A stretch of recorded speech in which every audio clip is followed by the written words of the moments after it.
대보각 선사어록 130번째 시간입니다. 제 10권이 맞나요? 송고 10일 이산, 이산에 있다는 말과 없다는 말. 지난 시간에 제가 있다는 말과 없다는 말, 이거는 지난 시간에 좀 보긴 봤습니다. 근데 있다는 말과 없다는 말, 이거를 제가 유산 스님이 어떻게 법문을 하셨는지 이제 소개를 안 시켜드려서 오늘 소개를 시켜드리면서 법회를 하겠습니다. 선문영송 357칙에 나오는 내용이라고 합니다. 유산이 대중에게 말했다. 있다는 말과 없다는 말은 등나무 넝쿨이 나무에 기대어 있는 것과 같다. 소산이 물었다. 듣자하니 선사께서는 있다는 말과 없다는 말은 마치 등나무 넝쿨이 나무에 기댄 것과 같다고 하셨는데, 문득 나무가 넘어지고 등나무 넝쿨이 마르면 있다는 말과 없다는 말은 어디로 돌아갑니까? 유산이 껄껄하고 크게 웃으니 소산이 말했다. 저는 사천리 밖에서 방석을 팔러 왔는데 화상께서는 어찌하여 저를 놀리십니까? 유산이 시자를 불러 돈을 가져다 이 스님에게 주라고 말하고는 당부하였다. 뒷날 눈 하나 달린 용이 그대에게 가르쳐 줄 것이다. 훗날 명초에 이르러 앞에 이야기를 하였더니 명초가 말했다. 유산은 머리도 바르고 꼬리도 바르다고 할 만하나 다만 지음을 만나지 못했구나. 소산이 다시 물었다. 문득 나무가 넘어지고 등나무 넝쿨이 마르면 있다는 말과 없다는 말은 어디로 돌아갑니까? 명초가 말했다. 유산의 웃음이 더욱 새로워지는구나. 소산이 이 말 끝에 깨닫고는 말했다. 유산은 원래 웃음 속에 칼을 가지고 있었구나. 이게 유산 스님이 하신 있다는 말 없다는 말, 물론 이거 가지고 법문을 하셨겠죠. 있다는 말과 없다는 말은 등나무 넝쿨이 나무에 기대어 있는 것과 같다 하면서 법문을 하셨겠죠. 이제 이 법문을 듣고 이 소산이라고 하는 스님이 물은 거죠.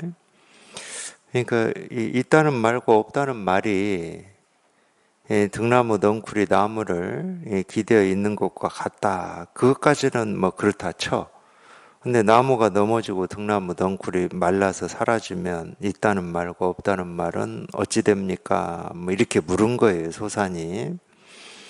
그러니까 내용은 그렇습니다. 유산 스님이 껄껄껄 웃으시면서 뒷날 이 명초라고 하는 이 선사, 이제 눈 하나 달린 용이 그대에게 가르쳐 줄 것이다. 이렇게 예언처럼 하셨는데, 이 눈 하나 달린 이 용이라고 하는 이제 이분을 용이라고 하면은 보통 이제 이 법을 가르치죠.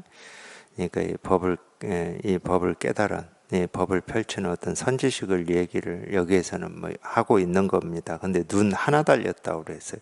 이제 이 명초라고 하는 이 선사가 눈 하나가 안 보이는 분이었다고 그래요. 그래서 이제 눈 하나 달린 이런 표현을 썼는데, 물론 이제 우리가 이 모습으로 눈 하나가 이렇게 장애가 있어서 안 보인다 이런 거를 얘기할 수도 있고, 또 하나는 우리가 당연히 모습으로는 사람은 눈이 두 개가 있죠. 근데 이 또 하나의 눈 그럴 때는 이 마음의 눈을 이제 가리키는 면도 있어요. 예, 그렇게 씁니다. 물론 이제 인도의 힌두교의 이제 여러 신중에 보면은 이 이마에 위아래로 우리 눈은 이 좌우로 이렇게 돼 있잖아요. 근데 위아래로 이 눈이 그려진 신이 있는데 이제 그 눈이 이제 이 마음의 눈을 상징한다고 그러죠. 그럴 때 이제 뭐 하나의 눈을 갖추었다. 이 하나의 눈은 이제 뭐 불교에서는 이 불이 중도의 눈입니다.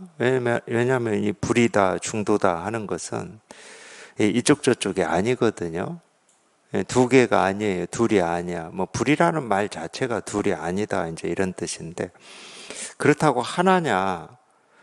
하나라고 할 측면도 있긴 있어요. 하나는 하나인데 왜 양쪽이 아니기 때문에 옳고 그름이 아니고 부처 중생이 아니고 뭐 세간 출세간이 아니기 때문에 하나라고 할 수는 있는데 그렇다고 둘이 아닌 하나, 셋이 아닌 하나 이런 뜻은 아닙니다. 하나는 하나인데 온 세계가 그냥 이 하나밖에 없기 때문에 하나라고 이렇게 표현하는 면이 있어요.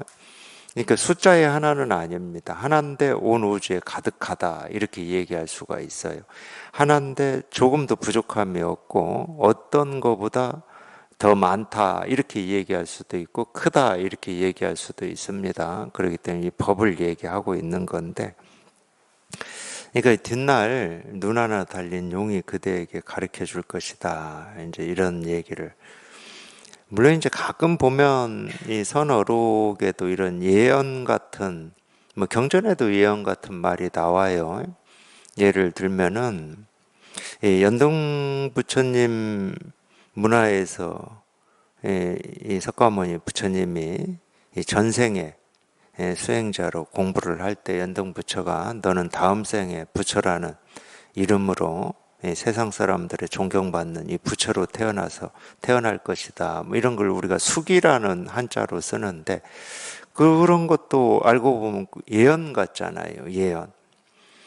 이런 게 조금씩 보이긴 보입니다. 그렇다고 이제 이런 거를 오해해 가지고 깨달은 사람은 미래가 그런 식으로 보이느냐? 그렇게 우리가 뭐 전보듯이 미래가 보이는 건 아닙니다. 이럴 것이다, 저럴 것이다. 이게 이제 깨달음의 능력은 아니에요. 이 깨달음의 능력은 다른 거 없어요. 그냥 지금 당장 자기가 보고 듣고 느끼고 경험하는 하나하나가 그냥 아무 일이 없는 겁니다. 아무 일이 없으면 자기가 경험하는 어떤 일도 번뇌가 되질 않는 거예요.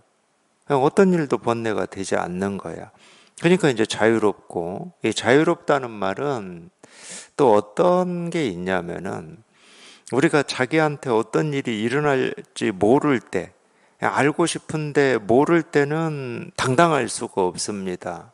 그러니까 예를 들어서 모습으로만 보면은 우리가 이 점치는 사람 앞에 가서 자기 미래를 모르기 때문에 점치는 사람 앞에서는 당당하지를 못하잖아요. 저 사람은 그냥 내 앞날이 훤히 보이는 것 같은데 나는 모르니까 당당하지 못한 거거든요. 그렇듯이 우리가 이 자기 앞날이 어떻게 될지 모른다 그럴 때는 당당하지를 못해요. 근데 앞날이 어떻게 될지 모른다 하더라도 그건 뭐 알 필요도 없어 실은. 몰라서 당당하지 않는 게 아니거든. 알고 싶은데 모르니까 당당하지 못한 거거든. 알고 싶은데. 그러니까 알고 싶은 마음이 없으면 내 앞날이 어떻게 될지 모른다고 해서 내가 안 당당할 리가 없어요. 이 얘기는 뭐냐면 지금 당장 자기가 보고 듣고 느끼고 경험하는 하나하나가 그냥 아무 일이 없으면 자기 마음에 번뇌도 없고 이게 이렇게 될까 저렇게 될까 하는 고민도 없으면 사람이 그냥 저절로 당당해집니다. 이 마음이 당당한 사람은 모습으로도 그 당당함이 드러나요. 뭐 우물쭈물하지 않고 망설이지 않고 할까 말까 하지 않고. 그러니까 보고 듣고 느끼고 뭔가 이렇게 경험하는데 전혀 걸림이 없고 번뇌가 없기 때문에 일부러 당당해지라는 말은 아니에요. 일부러. 그거는 이제 자기를 속이는 거죠.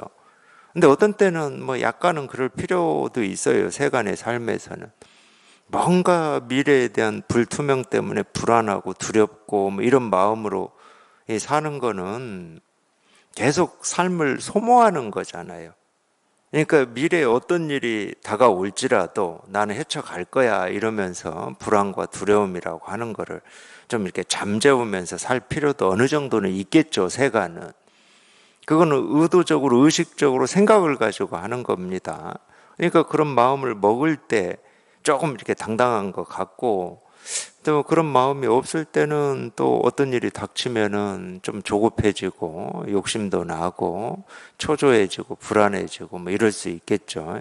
근데 마음 공부는 그렇지가 않습니다. 그런 의도와 뜻을 낼 필요가 없어요. 그냥 지금 당장 일어나는 그 어떤 일도 자기 마음에 이 상처나 번뇌나 고통이나 힘겨움을 주지를 않기 때문에 늘 당당할 수가 있어요. 그게 이제 우리가 모습으로 행동으로 그래도 드러납니다. 그렇다고 막 이 몸으로 뭔가를 뭐 자기를 의시되는 뭐 이런 모습으로 드러난다는 얘기는 절대 아니에요. 모습으로는 뭐 똑같죠. 뭐 우리 평범하게 살아가는 사람들하고 똑같은데 그런 어떤 이 꿀림이 없다고 해야 되나요? 불안과 초조함이 없다고 해야 되나? 어떤 일을 경험한다 하더라도 이제 그런 면이 좀 있습니다.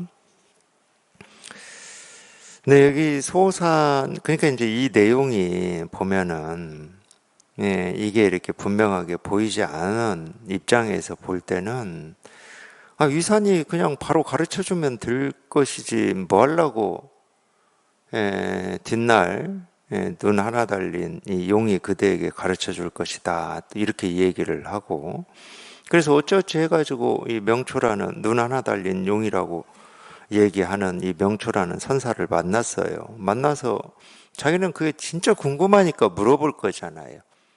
있다는 말과 없다는 말은 등나무 덩쿨이 나무에 이렇게 기대어 있는 것과 같다.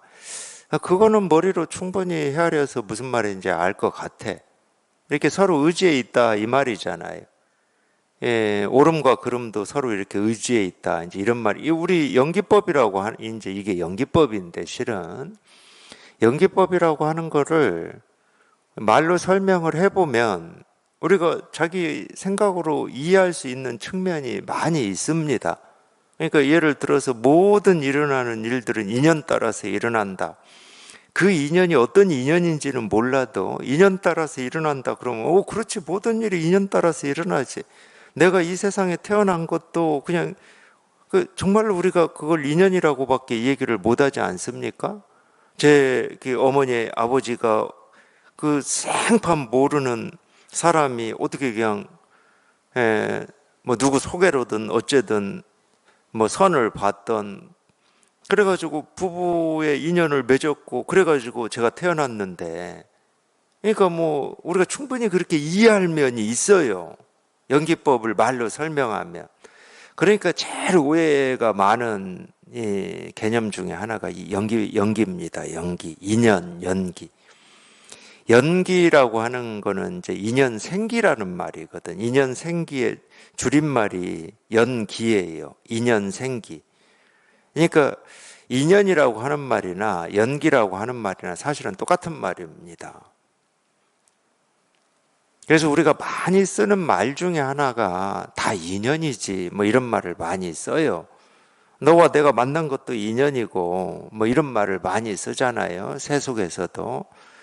그러니까 이 세속의 의미 뜻으로 연기나 인연을 전부 이해하고 받아들이고 있죠. 뭐 이거는 제가 법회 때 연기에 대해서 많이 한 얘기입니다.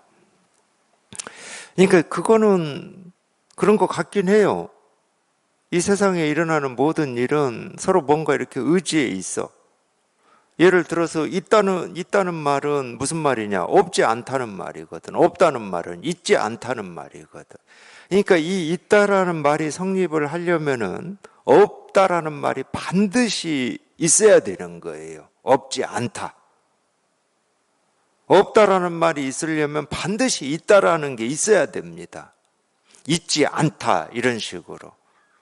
그러니까 이렇게 기대어져 있다 이 말이 충분히 이해가 되고 납득이 될 만해요. 아니, 그러면 이 나무에 이렇게 기대져 있는 것과 같다고 했는데 그 나무가 쓰러져 가지고 등나무가 땅바닥에 떨어져서 말라 비틀어져 가지고 사라지면 있다는 말과 없다는 말은 어떻게 됩니까? 이제 이게 궁금했던 거예요. 이 소산이라고 하는 이 스님은. 그러니까 있다는 말과 없다는 말이 서로 기대져 있다는 건 내가 알겠어. 그건 제가 알겠습니다. 그게 무슨 말, 그게 정확히 아는 건 아니죠. 자기 식대로 아는 거죠. 분별의 뜻으로 알고 있는 겁니다. 그거는 내가 알겠습니다. 근데 나무가 쓰러져서 등나무 덩굴이 말라 비틀어져서 없어지면은 이 있다는 말과 없다는 말은 어떻게 됩니까? 다른 말로 하면은 분별을 이 벗어난 이거는 뭡니까? 이 말이거든. 이걸 물었어요, 또 명초한테. 명초한테 물으니까 명초가 뭐라고 답을 하냐. 유산의 웃음이 더욱 새로워지는구나. 이렇게 답을 했는데, 이제 이 말 끝에 이 말을 듣고 이 소산이 깨달았다는 거예요. 깨닫고 한 말이 유산은 원래 웃음 속에 칼을 가지고 있구나. 이렇게 이 말을 하거든. 그러니까 이거를 모르는 입장에서는 아마 이 이야기가 뭘 얘기하고자 하는가. 의사는 왜 껄껄껄 웃고 답을 안 해줬는가. 이런 의문이 있으실 거예요. 그러니까 유산의 이 껄껄껄이라고 하는 이 웃음이 안 보이는 거지. 충분히 안 보일 수 있어요. 근데 명초는 보고 있잖아요. 명초는 보기 때문에 그 질문을 했을 때, 유산의 웃음소리가 더욱 새로워지는구나. 이렇게 답을 한 거거든. 실은, 제가 이제 법문을 듣는 분들한테 어렵게 안 하려고 제가 마음을 먹었는데, 오늘도 또 이렇게.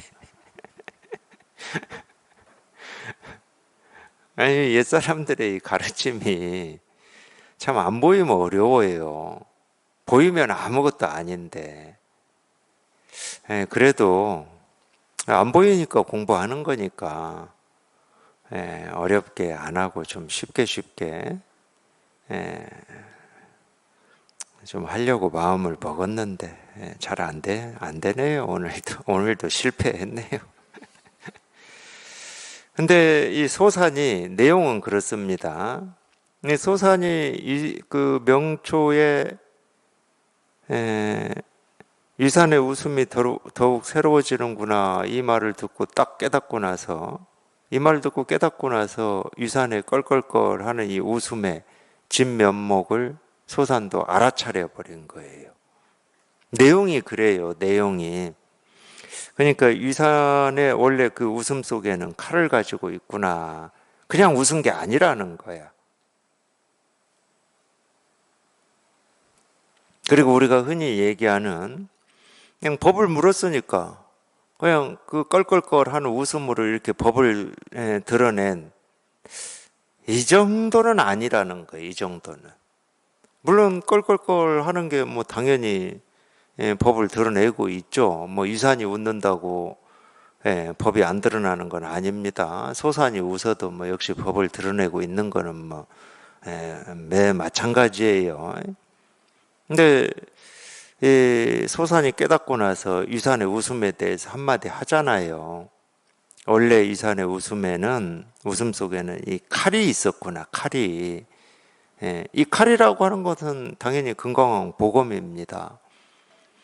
묻는 사람의 분별을 그냥 그 자리에서 딱 잘라버리는 칼이라는 거예요. 그러니까 유산이 그냥 웃은 게 아니라는 거야. 소산의 그 질문, 소산의 질문을 그냥 한 방에 제압하는 가르침이었다는 거죠. 소산은 그렇게 느낀 겁니다. 자기가 깨닫고 나서 비로소 그게 보인 거죠.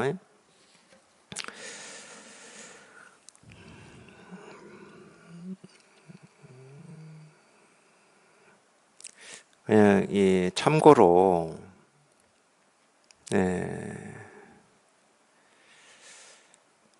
이 향엄이라고 하는 선사가 있어요. 유산의 제자입니다.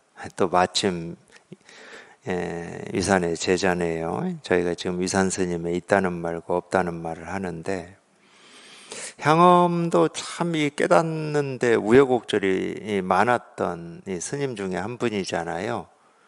자기는 이 생에 깨달음에 인연이 없다 하고, 사실은 절을 나간 거죠. 어떤 이 공부하는 스님으로 사는 것을 이렇게 포기한 겁니다. 절을 나갔다는 말은 그런 말이거든요. 근데 포기를 하고 중국을 떠돌면서 마침 떠돌아도 멀리 못 가는가 봐요. 진짜 포기가 안 된 거니까. 진짜 포기가 됐다 그러면은 뭐 세속에 들어가서 뭐 농사를 짓고 살던가 뭐 이랬겠죠. 근데 나는 이 생에는 깨달을 인연이 없는가 보다 하고 그 당시에 포기한다고 포기를 했는데 마음으로는 진짜 포기가 안 된 거예요. 그래서 이제 떠돌다가 남양 해충국사 이 탑묘 탑지기로 그 탑이 있는 거기에 우리 그거 있잖아요. 도시에서는 저는 그런 걸 본 적이 없고 시골에서는 그런 게 많아요.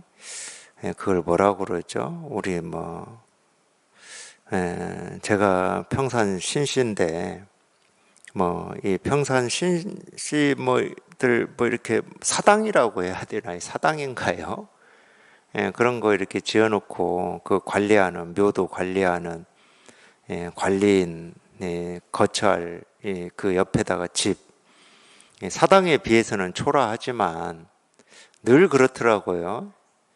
그 지키는 집은 사당에 비해서 훨씬 초라해요. 사당은 다 기와집이고 번듯하게 나무로 한옥처럼 지어놓는데 옆에 관리인이 머무는 숙소는 늘 스레트 지붕이라든지 이런 거였어요. 제가 시골에서 본 건 거의 다 그랬습니다. 그런 방 하나 거처할 오두막 같은 게 있었나 봅니다. 그래 거기에 머물면서 거기에서 먹고 자고 하면서 해충국사 이 묘지기를 하고 있었다고 그래요. 3년 하고 있다가 이제 대나무 부딪히는 소리에 향엄이 깨달았는데, 그래서 이제 다시 자기 스승인 유산을 찾아가서 공부를 했습니다. 그러니까 이걸 체험하고 자기 스승, 체험 전에도 유산 스님 밑에서 공부를 했지만, 유산 스님을 떠나서, 이 생에는 깨달을 인연이 없다 하고 저를 떠나서, 체험을 하고 나서 다시 이제 자기 스승한테 돌아가서 공부를 했어요. 유명합니다. 이제 돌아가서 공부를 하는데 유산의 제자인 앙산이 향엄 공부에 대해서 자꾸 건들죠. 네가 깨닫긴 깨달았어. 이거를 체험을 하긴 했는데 너는 열애선 조사선에는 아직 못 미쳐 하고 자꾸 약 올려요. 근데 저는 그런 걸 보면서도 좀 느끼는 게 뭐냐면 어쨌든 앙산이나 향엄은 유산 스님을 스승으로 모시고 공부하는 도반이고 사형 사제잖아요. 우리같이 이런 도반이에요. 근데 도반이 자기 공부에 대해서 아무나 그러라는 건 아닙니다. 그렇다고 오늘부터 아무나 네가 체험을 하긴 했는데 네 공부는 아직 멀었어 이렇게. 근데 그런 말을 듣고 너 그걸 공부로만 받아들인다라고 하는 거는 그만큼 공부에 대한 이 뜻과 원이 있다는 거고, 첫 번째는 공부하는 어떤 마음가짐, 자세, 태도가 있다는 거예요. 또 하나 또 고려를 하긴 해야죠. 어떤 면이냐면 그렇다고 같이 공부하는데 아무 접점도 없는데 그냥 같이 법문 듣고 공부한다는 그 이유 하나만으로 네 공부는 멀었어 이러면 기분 나빠서 하겠습니까? 그것도 그래도 공부로 같이 공부하면서 그런 우리가 동문수학이라고 그러는데 믿음도 있어야죠. 서로 아무 믿음도 없는데 와서 그렇게 하면은 우리 바로 분별이 되죠. 월권 안에 이렇게 분별이 되잖아요. 근데 공부하는 사람들은 그런 분별을 할 필요가 없어요. 그게 뭐 믿음이 없는 사람인지 그런 말을 할 처지가 아닌 사람이 하든 그냥 이게 자기 공부로만 돌이키면 됩니다. 그런 말을 듣는다. 뭐 이렇게 그런 내가 생각하기에 그 정도 말을 할 처지가 아닌데 지 공부도 제대로 못하면서 이제 이럴 처지인 사람이 한다 하더라도 자기를 돌이키는 게 최고 좋습니다. 그거밖에 없어요. 근데 실제로 향엄은 앙산한테 그런 얘기를 2번이나 들어요. 네가 체험한 거는 뭐 내가 보니까 한 것 같긴 해. 근데 너는 뭐 열애선 조사선에는 아직 멀었어. 못 미쳤어. 그러니까 향엄이 거기서 또 분발해가지고 또 공부를 합니다. 이게 제가 분발이라고만 합니다. 그렇다고 뭐 어디 뭐 깊은 산속에 들어가거나 무인도에 가서 막 수련을 해가지고 나와야 되는 게 아니잖아요. 따로 할 수 있는 건 없어요, 실은. 뭐 책을 많이 읽는다고 갑자기 뭐 눈이 밝아지는 것도 아니고 공부가 쑥쑥 되는 것도 아니고 실은 이 공부는 끝까지 마음가짐밖에 없거든. 자기 마음의 어떤 공부의 뜻과 원밖에 없어요. 근데 그게 제일 중요합니다. 근데 그것도 내가 의도적으로 의식적으로 뜻을 가져야지 원을 가져야지 한다고 해서 되는 건 아니에요. 의도적으로 가지는 온갖 뜻은 힘이 없어요. 며칠 못 가. 근데 분명히 제 경험도 그렇고 제가 같이 공부하는 이 도반들 공부 경험에서도 보면은 그냥 우리 이 어떤 이 원이나 뜻이라고 하는 것은 어떤 인연이 있을 때 우리가 크게 가질 수가 있어요. 내가 이 공부 아니면 안 되겠구나. 이렇게 크게 가질 수가 있어. 어떤 어려운 일을 지금 겪고 있다든지 가질 수는 있어요. 근데 그게 시간이 지나면서 계속 그 뜻으로는 안 가져집니다. 이제 평범해지는 거예요. 이게 당연한 겁니다. 그러니까 면담할 때 저한테 오셔가지고 저는 발심이 약합니다. 이런 거 절대 이제 말씀하지 마세요. 평범해지는 거예요. 그래서 제가 자꾸 예를 들어드리잖아요. 이 자기 자식 중에 처음 제일 1번으로 낳은 자식이 군대 갈 때 부모 마음이 제일 애틋한 거지. 그놈도 군대 가서 몇 번 휴가 나오면 애틋함 없다니까. 또 나왔네 이렇게 된다니까. 근데 군대 갈 그 당시는 정말 눈물도 나고 그러죠. 내가 어떻게 이놈 그냥 이렇게 키웠는데 좀 그런 마음 들대요. 저도 보낼 때 보니까. 근데 휴가 몇 번만 와보세요. 밥 먹다가도 이놈은 밥은 먹고 있나 하고 자기 스스로 막 자기도 모르게 눈물도 나고 그럴 수 있는데 휴가 몇 번 오고 나면 이제 그 애틋함도 이렇게 평범해지는 겁니다. 이게 정상이에요. 우리는 어떤 느낌이나 감정을 몰라요. 뭐 좋은 느낌이나 좋은 감정이다. 그러면 이걸 영원히 붙들고 싶을 수 있어요. 그러니까 뭐 영원한 사랑, 영원한 우정, 영원한 믿음 이런 걸 좋아하긴 해요. 근데 그런 거 없습니다. 그럴 수가 없어요. 병이면 그럴 수 있죠. 어떤 이 하나에 꽂혀가지고 그것도 병이죠. 큰 병이에요. 보통 사람은 하나에 꽂혀도 그게 그것 말고 다른 거에 뭐 이렇게 전혀 관심이 그렇게 안 됩니다. 보통 사람들은. 그게 정상인 거예요. 그러니까 제가 모르긴 해도 인류 역사에서 보면은 이 하나에 꽂혀서 일생을 거기에 그렇다고 다 바치진 않아요. 그런 천재들 가끔 나오잖아요. 제가 볼 때 그런 천재들은 좀 미안하긴 한데 그냥 제 입장이에요. 제 입장. 그걸 뭐라고 그러죠? 하나에 딱 꽂혀가지고 그거밖에 모르는 그 병 이름이 있잖아요. 그 있는데 그 병 이름이 있어요. 제가 볼 때는 그런 사람들 같아요. 쉽게 말해서 제가 좀 미안해요. 모차르트나 뭐 이런 분들. 편집증 막 이런 것 같아요. 근데 남녀 관계에서도 편집증 이런 게 가끔 있는, 이 병이 있는 분들이 있잖아요. 예, 그런 건 병입니다. 그러니까 마찬가지예요. 이 뜻과 원이라고 하는 게 그냥 평범해지는 거예요. 사실은 그렇게 일상이 되어야 됩니다. 이 깨달음이라고 하는 것도 그래요. 우리가 분별 속에만 있다가 이거를 체험해 보면 참 좋아요. 가볍고 편하고 자유롭고 느낌도 참 좋아. 근데 이 느낌이 계속 가냐? 계속 가면 병이죠. 근데 이제 자칫 잘못해가지고 자기가 체험할 때 그 좋은 느낌을 그리워하시는 분들이 있어요. 그때는 좋았는데 왜 지금은 그런 느낌이 없지? 그런 편안함이 없지? 하면서 또 자기가 뭔가를 잃었다고 여기고 고생하시는 분들이 있어요. 그거는 그걸 그리워하는 그게 분별이고 망상이기 때문에 그렇습니다. 깨달음은 그거를 처음 경험할 때는 충분히 그럴 수 있지만은 깨달아서 산다고 하는 것은 평범한 겁니다. 뭐 어떤 특별한 감정이라든지 다른 사람한테 없는 어떤 능력이 생기는 게 아니에요. 평범해지는 거예요. 평범해지지만 마음에 번뇌가 없는 겁니다. 일어나는 어떤 일도 그게 번뇌가 되질 않는 거예요. 왜 안 되는지는 몰라요. 자기 스스로는. 그러니까 삶이 그렇게 되어버리는 거예요. 그냥.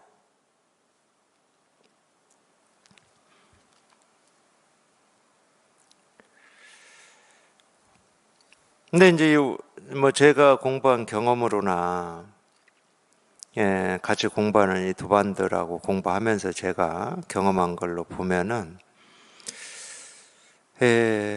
우리가 이 깨달음이라고 하는 게 이 자기 삶에서 이렇게 완전히 이렇게 체화가 돼가지고 평범해지는 거에 아무치 않지만 저절로 그렇게 갈 겁니다. 근데 이제 체험하기 전에도 그렇고, 체험하고도 그렇고, 공부를 하시다 보면, 뭐라고 해야 됩니까? 밋밋해진다고 해야 되나? 관성적이 된다고. 이 본문 듣는 것도 그냥 관성적으로 듣는 이런 게 있어요. 공부도 관성적으로 하는 면이 있고. 그런 때는 이렇게 같이 공부하면서 알게 모르게 도반들한테든지 자기 삶에서 어떤 자극을 좀 필요로 합니다. 그런 자극을 공부하시면서 이렇게 크게 자극을 이렇게 받고 뭔가 이렇게 돌이켜져서 다시 이 공부에 조금 이 마음이 가면은 그때 이제 공부가 조금씩 이렇게 전하고 좀 질적으로 변화하는 그렇게 되거든요. 분명히 그러실 거예요. 분명히. 제가 이제 이 향업 얘기하다가 여기까지 한 건데 체험하고 또 안주하기가 너무 쉽죠. 자기도 모르게 안주를 해버리는 거예요. 그러니까 안주를 못하게 한 사람이 앙산이에요. 앙산. 이제 얼마나 향업 입장에서는 좋겠습니까? 자기는 이 생에는 깨달을 인연이 없다고 포기까지 하고 그 탑직이나 하고 살고 있었는데 그래도 마음에서는 포기가 안 되고 깨닫고자 하는 이 뜻과 원은 계속 살아서 꿈틀대고 그러다가 문득 통해버렸어. 그래 얼마나 좋겠어요. 얼마나 좋으면은 이거 통하고 나서 자기 스승이 있는 유산 스님이 있는 그 방향을 향해서 삼배를 했겠습니까? 근데 너무 좋은 것도 머무를 수 있는 가능성이 너무 많은 거예요. 근데 그거를 방해한 사람이 앙산이거든. 그걸 어떻게 방해했냐? 내가 보니까 네가 깨닫긴 깨달았어. 그러니까 앙산이 좀 같은 도반이다 하더라도 사형인 것 같아요. 사형. 네가 깨닫긴 깨달은 건 맞아. 근데 네가 조사선 열애선에 대해서는 너는 아직 멀었어. 이제 공부에 뜻이 있는 사람한테 그렇게 얘기하면은 자극을 안 받겠습니까? 물론 이제 자극 받는 사람도 있고 그 말 듣고 지가 뭔데 하고 더 꼬라지 내는 사람도 있긴 있겠죠. 그건 뭐 어쩔 수 없어요. 그건 제가 못 막습니다. 부처님이 와도 못 막아요. 그래서 마음가짐이 달라진 거죠. 내 공부가 내가 여기 안주해서는 안 되겠구나. 자기도 모르게 안주하는 면이 있었구나 하고 돌이켜졌겠지. 그래서 이제 또 그런 마음으로 공부를 하면서 시간이 지나서 향엄이 앙산한테 앙산이 그걸 제기를 했으니까 이제 자기 공부에 대해서 한마디 합니다. 그게 어제의 가난은 가난이 아니었네. 뭐 이 개송이에요. 어제의 가난은 가난이 아니었다는 거야. 지금 보니까 송곳 꽂을 땅조차 없더라. 이 개송을 지어서 앙산한테 보여준 거예요. 그러니까 뭐 보여줬던 말로 했던 뭐 그건 상관이 없죠. 그러니까 자기 스스로는 그냥 이제 더 이상 아무 일도 없고 그냥 편했는데 그게 전부가 아니었다는 거야. 지금 보니까 아무 일 없다고 한 거기에도 이 한떼기 땅이 있었던 거야. 한떼기 땅은 자기 생각밖에 없습니다. 자기 분별이 있었다는 거예요. 거기에도. 지금 보니까 이 송곳 또는 바늘로 꽂을 땅조차도 없다는 거야. 깨끗하다는 거죠. 근데 그거를 듣고 앙산이 또 뭐라고 그랬냐. 네가 이제 조금 열에서는 좀 안 것 같다. 근데 너 조사서는 아직 멀었어. 공부를 정말로 이만큼도 이 피눈물도 없이 혹독하게 시킨 거예요.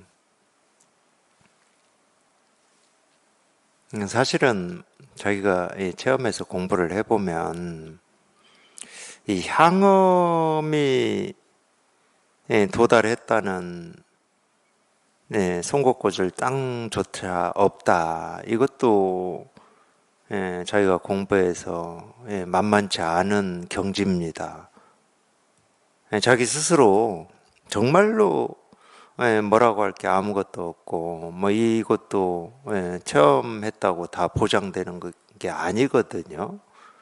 그러니까 이만큼의 공부도 아무나 쉽게 도달할 수 있는 공부가 아니에요.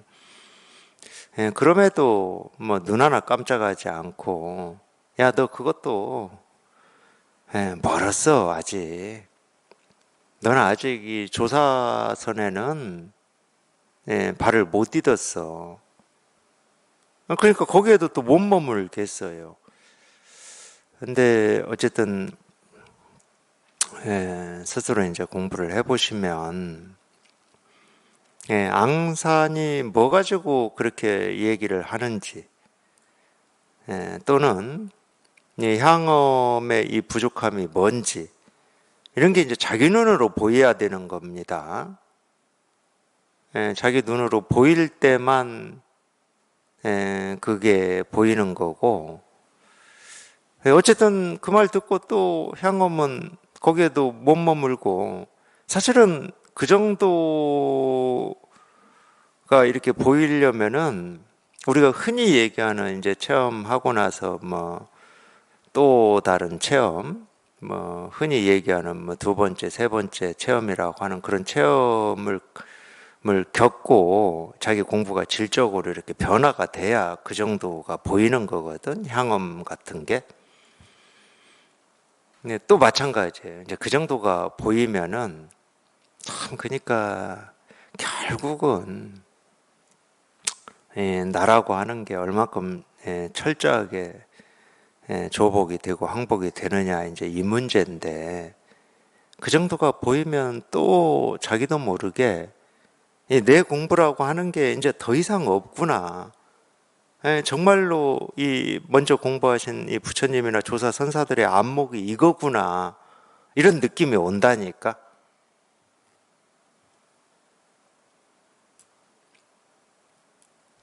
그런 느낌이 오면은 당연히 또 거기에 자기도 모르게 머물겠죠.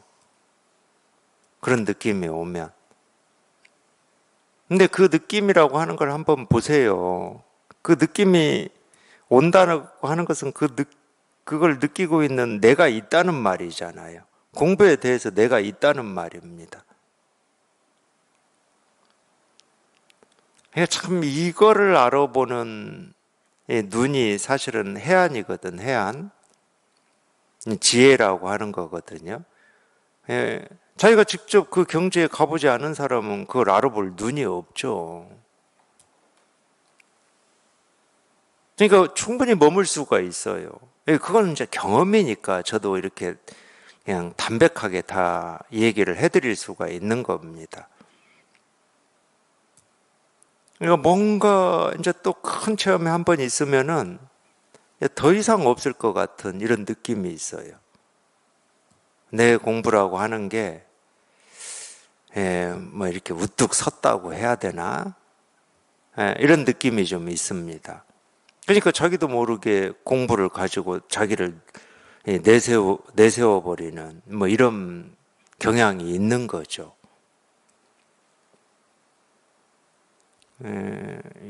이제 그런 면에서는 좀 위험이 많이 있어요. 그러니까 이 공부하면서 참 위험이라고 하는 게 많이 있습니다. 그 위험은 전부 이 나라는 생각이 나라고 하는 게 조복되지 않아서 그러는 건데, 그래서 앙사인 또 조사선을 얘기한 거예요.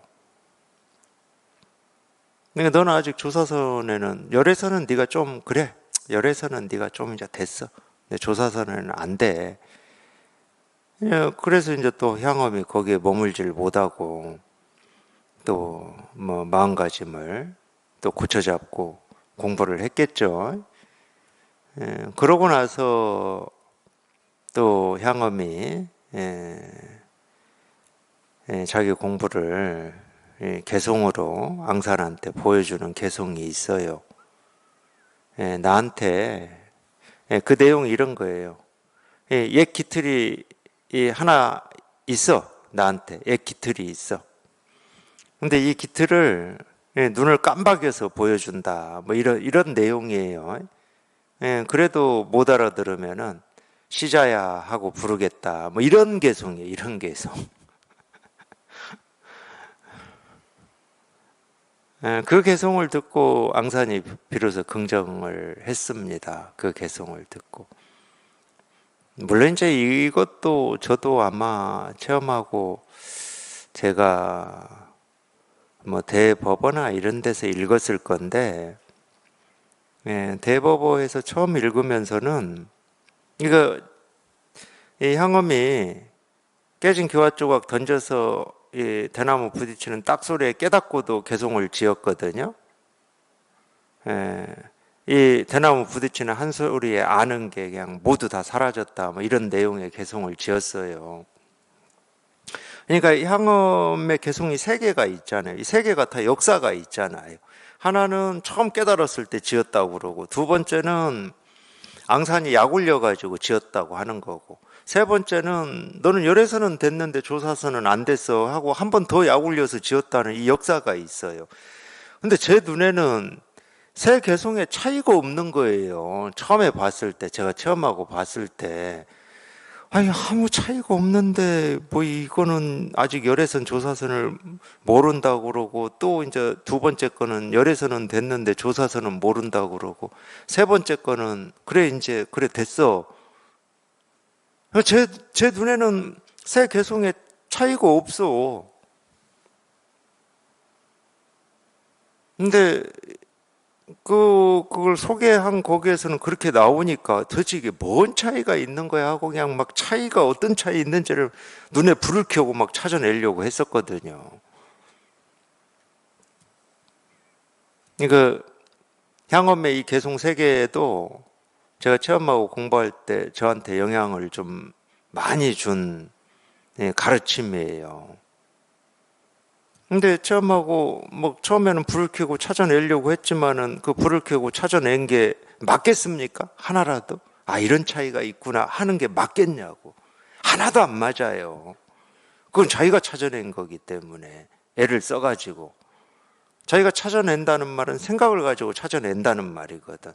아, 이 말은 이래서 좀 엿법함이 부족한가 이런 식으로. 그건 다 자기 생각이거든. 근데 제가 이제 공부, 어쨌든 뭐 의문이 있든 그게 찾아낼래야 찾아낼 수 없는 답답함이 있든 어쨌든 공부를 하시면서 시간은 지날 거 아니에요. 시간은 1년 가고 2년 가고 3년 가고 5년 가고. 시간이 지나다 보니까 이 두 번째 이 어제 가난은 진짜 가난이 아니었네. 뭐 이러면서 손꼽 꽂을 땅조차 없구나. 이게 먼저 좀 무슨 말인지 다가오더라고요. 시간이 지나니까. 근데 여전히 이 두 번째 개송하고 세 번째 개송의 차이는 안 느껴져요. 이제 겨우 이제 두 번째 게 조금 처음 깨달아서 개송 지은 거하고 뭔가 이 다른 얘기를 하고 있구나. 뭔가 다른 얘기를 자기 공부의 변화든 뭐든 다른 얘기를 하고 있구나. 여기까지는 조금 느껴지는데 두 번째, 세 번째 개송은 또 차이를 못 느껴. 또 그렇게 시간이 지났겠죠. 또 그렇게 시간이 지나 보니까 두 번째, 세 번째 개송도 이런 점이 다르구나, 이런 차이가 있구나. 이게 그냥 저절로 이렇게 보여야 됩니다. 저절로. 왜 그러냐면 향엄이 경험한 이 지난해 가난은 가난이 아니었고 손꼽 꽂을 땅조차 없다는 이 경험을 자기가 직접 해보지 않고서는 이게 안 보이는 거고, 이 세 번째 향엄이 얘기한 걸 또 자기가 직접 경험해보지 않고서는 이게 또 안 보이는 겁니다. 아무리 얘기를 해줘도 안 보이는 거예요. 그리고 얘기가 안 돼. 그래도 알아듣지 못하면은 뭐 시자야 하고 부르겠다. 이 말을 어떤 얘기로 제가 해드릴 수가 있겠습니까? 겨우 해드려 봐야 이겁니다. 이겁니다. 이렇게밖에 못 해줘. 송곳 꽂을 땅조차 없구나. 이것도 그냥 이겁니다. 이렇게밖에 못 해줘요. 대나무 부딪히는 한 소리에 아는 게 모두 다 사라져버렸다. 이 말도 그냥 이겁니다. 이렇게밖에 못 해드려요.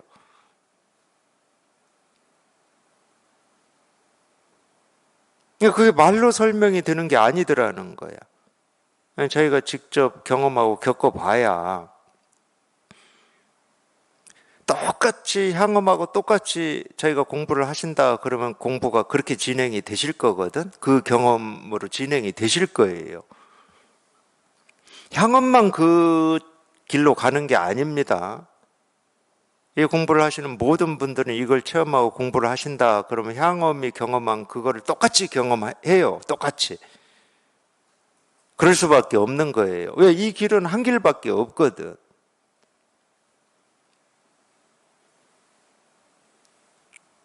그래서 자기가 직접 경험했을 때 비로소 그게 이렇게 보이는 거거든요. 그렇게 해서 이제 향음이 참 이렇게 길어져요.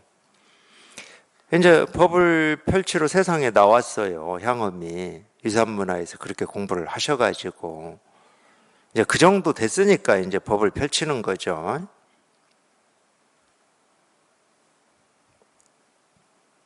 눈 하나 깜짝여서 보여주고 그것도 못 알아들으면 시자야 하고 부르는 걸로 그냥 다 끝을 내버릴 정도 되니까 이제 법을 펼치러 나와가지고 어느 날 법상에 올라서 법문을 해요.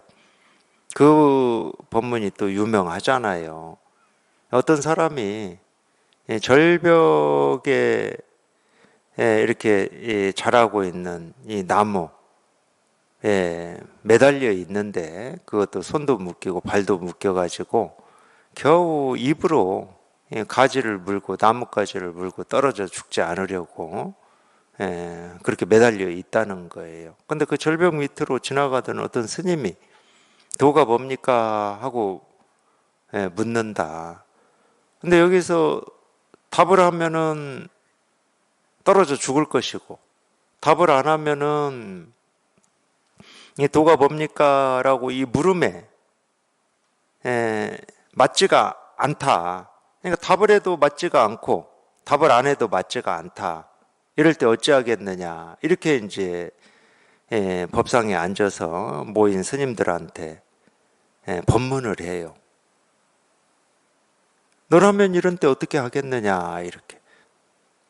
근데 거기에 모인 모든 스님들이 그 질문에 대해서 그냥 아무 말을 할 수가 없는 거지.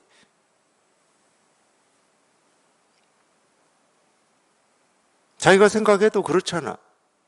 답을 하면 떨어져 죽을 것이고 안 하면은 도가 뭡니까 하고 물었는데 그 물음에 맞지를 않는 거고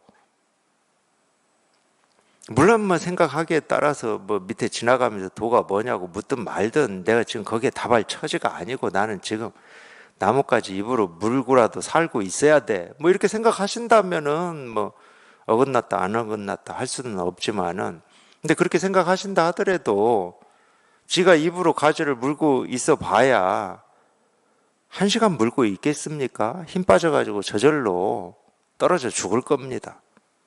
그러니까 어찌 할 거냐 이걸 물은 거예요, 실은. 근데 아무도 답을 할 수가 없지.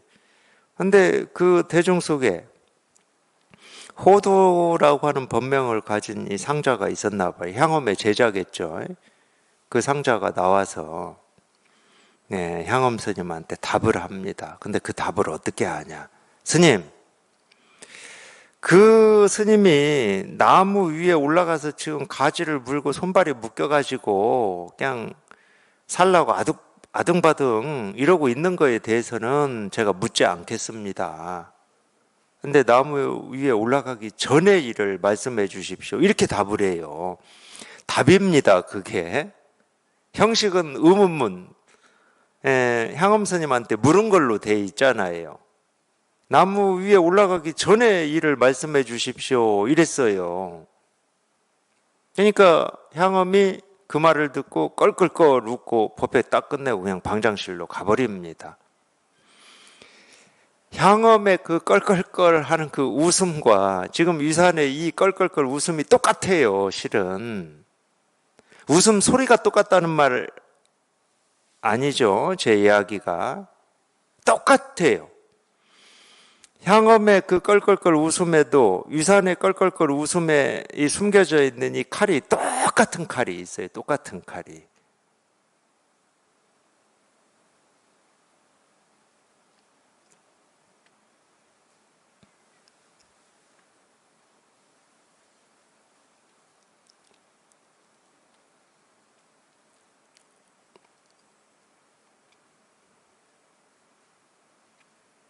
그러니까 그냥 웃음소리가 아닙니다. 지금 유산의 이 웃음소리는 그냥 웃음이 아니에요. 뭐 재밌어서 웃는 것도 아니고 당황스러워서 웃는 것도 아니고,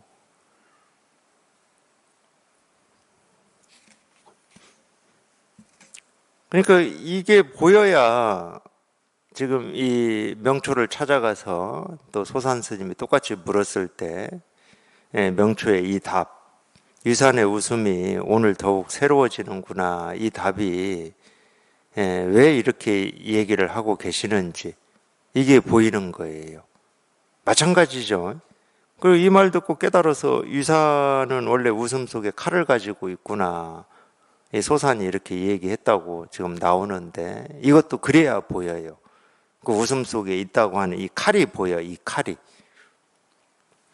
근데 사실은 법문이 다 그렇습니다. 예를 들어서 이 조주 스님을 찾아가서 서쪽에서 조사가 온 뜻이 무엇입니까? 이렇게 물었을 때 조주 스님이 뜰 앞에 잣나무 이렇게 답을 했다고 그러죠.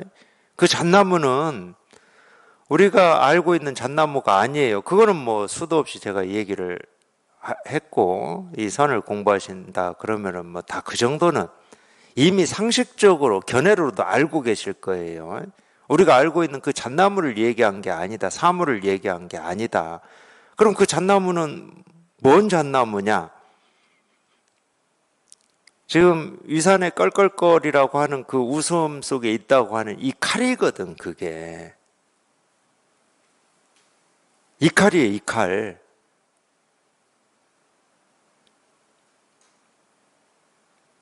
그냥 잣나무가 아니에요. 사물인 잣나무, 우리가 알고 있는 잣나무가 아니고 이 칼이야, 이 칼.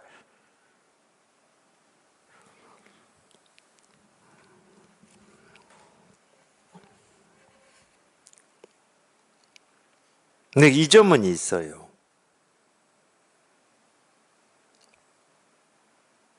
소산이 알고 나무가 쓰러져서 등나무가 땅에 떨어져 말라 없어졌을 때는 어떻습니까? 알고 이 질문을 위산한테 했다, 이렇게 대응을 했다 그러면은 에, 위산의 의도가 박살난 겁니다. 근데 소사는 이걸 알고 한 게 아니야. 여기서 알고라고 하는 것은 이걸 이렇게 분명하게 깨닫고 위산의 그 가르침, 위산의 그 의도를 그냥 딱 꿰뚫은 건 아니에요. 자기는 진짜 그게 궁금한 거야. 근데 호두상자는 그렇지가 않습니다. 향엄의 의도를 꿰뚫어 버렸어요. 그러니까 향엄이 껄껄껄 웃은 거거든. 그 웃음에는 당연히 호두상자에 이 칼이 있는 거예요. 호두상자에 칼이. 근데 이 소사는 그렇지가 않아요. 그러니까 명초한테 가서도 똑같이 물었잖아요. 그럴 때 어떠냐 도대체. 그러니까 자기는 모르고 질문을 했지만 이 아는 눈으로 봤을 때 이 소산의 이 질문은 위산의 그 가르침, 위산의 의도를 그냥 꿰뚫는 한마디입니다. 근데 소산은 그런지 모르고 하고 있는 거야 지금. 자기는 이렇게 궁금만 해가지고 뭔지 모르니까. 근데 서로 눈과 눈이 부딪히는 입장이다. 이 안목을 갖춘 입장이다. 그럴 때는 이산이 예를 들어서 있다는 말과 없다는 말은 이 등나무, 덩쿨이 나무에 이렇게 기대어 있는 것과 같다. 이런 얘기를 할 때 호두상자처럼 나무에 기대어 있는 거는 놔두고 그 일은 묻지 않겠습니다. 나무에 기대기 전엔 어떻습니까? 이렇게 묻는 거거든. 그냥 꿰뚫어 버린 거예요. 근데 이게 뭐 저번 시간에 얘기를 해드렸을 거예요. 이게 어디까지 가느냐? 오조 법연선사, 원호 극근, 대종고까지 가요. 있다는 말과 없다는 말은 등나무 덩쿨이 나무에 기대어 있는 것과 같다. 이게. 그래서 원호 극근이 오조 법연선사한테 이 이야기에 대해서 묻습니다. 등나무 덩쿨이 나무에 기대어 있을 때는 어떻습니까? 이러니까 오조 법연이 말을 할래 할 수가 없고 그림을 그릴래 그릴 수가 없다. 그러면 나무가 쓰러져서 등나무 덩쿨이 메말라서 사라질 때는 어떻습니까? 하니까 서로 따른다 이렇게 답을 하잖아요. 그거를 원호 극근이 묻고 오조 법연이 대답을 한 거예요. 근데 원호 극근이 또 대종고 스님을 공부시킬 때 또 이거를 써먹어요. 그래서 대종고가 있다는 말과 없다는 말 이거에 막혀가지고 6개월 동안 막혀가지고 고생을 합니다. 풀어지질 않는 거예요. 6개월 동안. 처음 한 뒤에요. 풀어지질 않아. 무슨 말인지 뭐 도대체 알아듣지를 못하는 거예요. 그래서 어느 날 자기 스승인 원호 극근 선사하고 밤에 약식을 먹을 때 약식을 먹으려고 젓가락을 들었는데 이게 이 머릿속에서 또 떠올랐나 보죠. 떠올라가지고 그거 고민하느라고 자기가 젓가락을 들었는지 안 들었는지도 모르고 그냥 이러고 있었다는 거잖아요. 이러고. 그래서 원호 극근이 이 얘기를 하죠. 저 작자는 공부가 황목선이라고 했나? 그게 그 나무가 어떤 나무냐면 키가 잘 안 크는 나무. 주로 묘 주변에 심더라고요. 묘 주변에 이렇게 심는 키 잘 안 크는 나무. 저 어릴 때 농촌에서는 그게 어떤 담장 역할을 하는 이 경계선에 많이 심었어요. 담장으로. 담장으로 그 나무하고 그 가시나무 그 뭐죠? 탱자나무 많이 심었습니다. 그래서 깨닫긴 깨달았는데 공부가 잘하지를 않는다. 한 1cm 자랐다 싶으면 겨울에 0.5cm가 줄어들어 가지고 그나마 1cm 겨우 힘들게 자랐는데 0.5cm가 줄어들어 버렸어. 다음에 또 1cm 자라면 0.5cm 또 줄어들고. 그래서 황목선이다. 뭐 이렇게 약올려요. 어느 그건이. 저놈은 공부가. 자기는 지금 그냥 이게 안 풀어져 가지고 젓가락을 들었는지 안 들었는지도 모를 심정인데 거기다 대고 약올려 버려요. 그렇게. 그러다가 이제 그 자리에서 아니 듣자 하니 스님도 오조 법연선사한테 이걸 대중들이 다 있는 데서 묻고 듣고 했다는데 왜 저한테는 안 가르쳐 줍니까? 졸라가지고 어느 그건이 얘기를 해주거든요. 그 얘기 해줘요. 내가 이렇게 물었는데 오조 법연선사가 말을 할래 할 수가 없고 그림을 그릴래야 그릴 수가 없다. 그러면 등나무가 쓰러질 때는 어떻습니까? 서로 따른다. 이렇게 답을 했다는 거예요. 오조 법연이 자기한테. 이 말 듣고 깨달아 버려요. 또 그게 그냥 다 사라지고 없어져 버려요. 그러니까 이 대종고 입장에서는 있다는 말과 없다는 말이 이 자기 공부에서 엄청나게 자기를 이렇게 단련시킨 가르침이기 때문에 자기가 이렇게 소개를 하는 것 같아요. 일산 스님의 있다는 말과 없다는 말. 그러니까 이거에 대해서 이제 대종고가 이제 개송을 하나 지었습니다. 만약 이 말을 가지고 근본을 정하면 외눈박이 용 명초를 저버리는 것이다. 웃음 속에서 문득 흙과 물이 나누어지니 비로소 천리에 부는 바람이 모두 같음을 알았네. 그러니까 이거는 어쨌든 이 가르침에 대해서 자기 나름의 이야기를 한마디 해본 겁니다. 만약 이 말을 가지고 근본을 정하면 외눈박이 용 명초를 저버리는 것이다. 이 말을 가지고 있다는 말과 없다는 말, 이 말을 가지고 근본을 정한다. 다른 거 없어요. 그러니까 제가 아까 얘기를 해드렸듯이 있다는 말과 없다는 말은 등나무 덩굴이 나무에 기대어 있는 것과 같다. 이거를 절대 이치 도리로 말로 이해하지 마시라는 거예요. 이걸 가지고 근본을 정해버리면 다 어긋나 버린다는 거예요. 그러니까 연기다 인연이다라는 말을 자기가 지금까지 이런 거다 저런 거다 이런 말이다 저런 말이다 이런 이치다 도리다 하는 뜻으로 이해해 버리시면 연기와 인연은 죽어버리는 겁니다. 웃음 속에서 유산이 껄껄껄 웃었죠. 이 웃음 속에서 문득 흙과 물이 나누어지니 비로소 천리에 부는 바람이 모두 같음을 알았네. 분명하게 그 유산의 이 껄껄껄하는 이 웃음에 사실은 그 웃음이 그냥 이거예요. 다른 게 아니고 그냥 이 일인데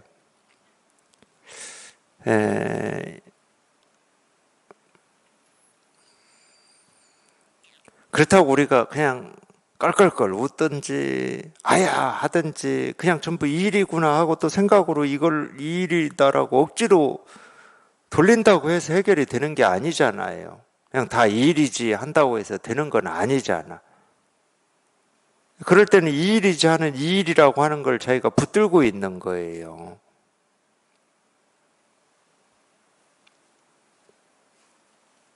그냥 저절로 등나무 덩굴이 나무에 기대어 있다. 나무가 쓰러져서 등나무 덩굴도 사라지면 어찌 되는가 이런 말 이런 게 저절로 그냥 이렇게 될 때, 저절로 이렇게 될 때.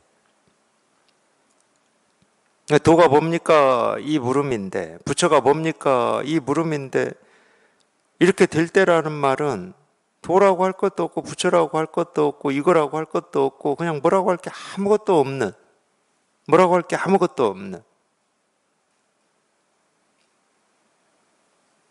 그래야 이런 말이 보입니다. 서로 기대어져 있는 건 어떤 거지? 나무가 쓰러져서 등나무 덩굴이 사라지면 어떻게 되지? 이러면은 전부 생각이에요. 달리 얘기하면 등나무 덩굴이 나무에 기대어 있는데 등나무도 없고 나무도 없다는 말이거든. 서로 이렇게 기대져 있는 게 따로 있고 이 기대져 있는 게 사라지는 일이 또 있고 이러면은 답이 두 개여야 돼. 근데 모든 것이 우리가 그렇게 이해해도 좋은데 거기까지는 모든 것이 다 기대어져 있다고 쳐. 일어나는 모든 일들이 인연 따라서 연기로 그걸 우리가 색이라고 그래. 그거를. 근데 기대어져 있고 인연 따라서 일어나는 일이다 하더라도 일어나는 일 하나하나가 그냥 그대로 공이라는 말이거든. 그러니까 이 색과 공이라고 하는 거, 기대어져 있는 그 모습과 다 사라진 그 공이라고 하는 것은 둘이 될 수가 없다는 거야.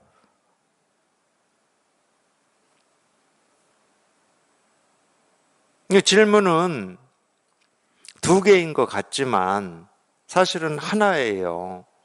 질문은 두 개지, 색이 뭐냐? 또 공이 뭡니까? 이 질문은 두 개야. 근데 이걸 깨달아서 이게 분명한 입장에서는 색이 뭡니까? 공이지. 공이 뭡니까? 색이지. 색과 공이 나뉘어져 있질 않아. 이걸 깨달은 입장에서는. 그러니까 질문이 두 개일 수가 없어.